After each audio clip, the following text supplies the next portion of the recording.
বন্ধু, একটা কথা মনে রাখবেন, আপনার স্ত্রী শুধু আপনার কাছে এসেছে পোশাকের জন্য নয়, খাবারের জন্য নয়, টাকা পয়সার জন্য নয়। স্বামীর কাছে যেই খোরাক স্ত্রীর জন্য আছে, এবং স্ত্রীর জন্য স্বামীর কাছে যেই খোরাক, স্বামীর জন্য স্ত্রীর কাছে যেই খোরাক আছে, পৃথিবীর কোথাও সেই খোরাক নাই।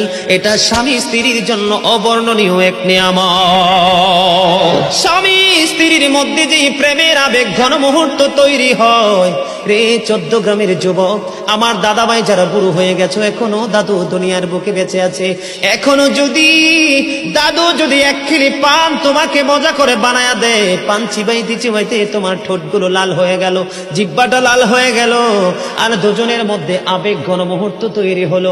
আমার নবী বলেছে, স্বামী স্ত্রী এই রোমান্টিক সময়টাতে যদি 1 ঘন্টা যদি কাটাইতে পারে রে, তাহলে 1 বছরের নফল ইবাদতের সওয়াব দিয়ে দিবে।